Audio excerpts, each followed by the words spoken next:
And in South Sudan, we went to 2 places, Mocha and Ye, and just more teachings. Similar thing. Here's a school that we taught at, where they knew quite a lot about HIV.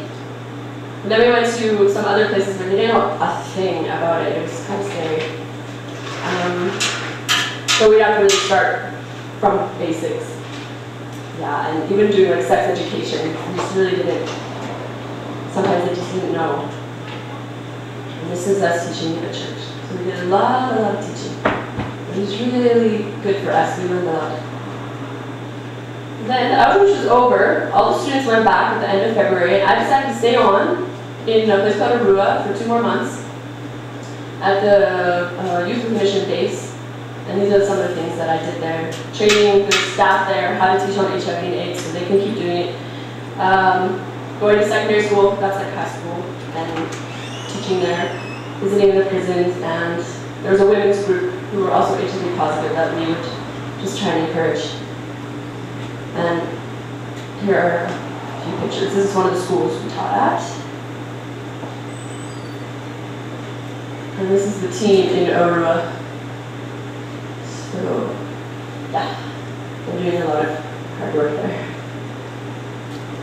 So now I want to just highlight 2 stories. It was really hard for me to come up with a couple stories because I have a gazillion stories that I can tell. But I decided on Pamela and Jamal because they were part of the hospital group that we visited in Yobe. And when I was thinking, what am I going to tell everybody today? I remember them talking to me and saying, here's what you can do. You can go home to your country, you tell everybody about us. Tell them what we're going through, tell them our needs. Don't forget about us, they said. And I was like, oh, there's my answer. I have to tell their stories today. So this story is about Pamela. This is her son.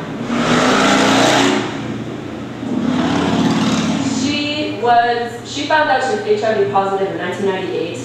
She was infected by her husband. She didn't know he was positive. I don't know if he knew or didn't know, but that's often the case. And when she found out she was positive, she was totally rejected and abandoned by her family, and she became very, very, very sick and almost died.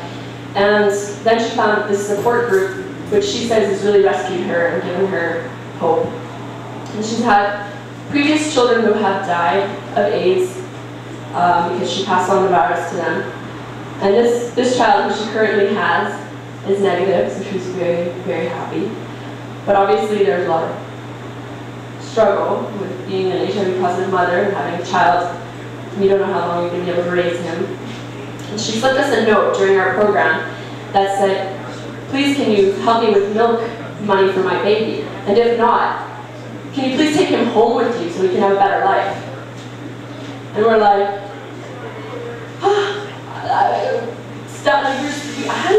how do you answer that? What do you do? That was one of the situations where we felt really helpless.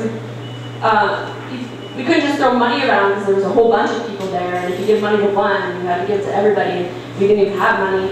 And the other issue is that she had, milk money today, and tomorrow she didn't have milk money, which is just going to go back to breastfeeding her baby, which can pass on the virus. And also just the idea that, yes, that money just doesn't solve every problem, and it was just really, really hard for us. And in the end, we just talked to her, we told her these things, we asked her if we could pray for her, and yeah, that was a hard time for us, and I still wonder, what actually can we do?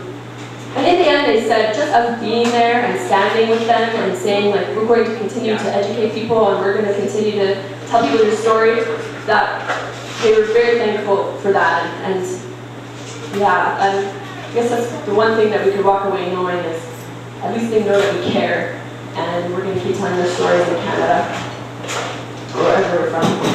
And this is Jamal, who is also open about his status, and he wrote a poem that, it's just a simple poem, but when he read it, I guess just that, like, all my experiences just culminated into one moment in this man, Jamal, as he was reading this poem, and I started crying, and I was just like, overcome, because this is the face here of HIV and AIDS. This is one of the people who are really, honestly struggling with it. And so I got him to tell me the poem so I could write it down, and I'm going to read it to you. It's called AIDS the Killer. AIDS, AIDS, AIDS. The days have come for me to leave my earthly home. I'll be going to my spiritual home, because I'm only a flower which is fed with thee and ready to die. I pray the new generation will keep the fire burning. AIDS, you have ruined our development. The old you have killed, children you have engulfed, doctors too you have taken, teachers you never left. But I do not fear, because I'm on Septrine, ARV, and have hope of positive living for God and my country. Jamal.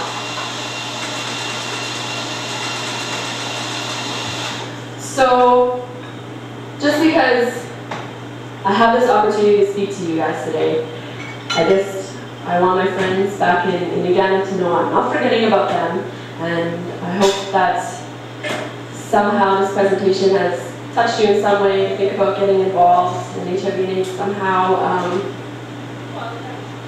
Yeah, and thank you so much for listening to me. I'm going to stay up here and answer questions, as long as they're not too difficult. And so if you want to ask me any questions now, then we'll also have some time to discuss amongst ourselves.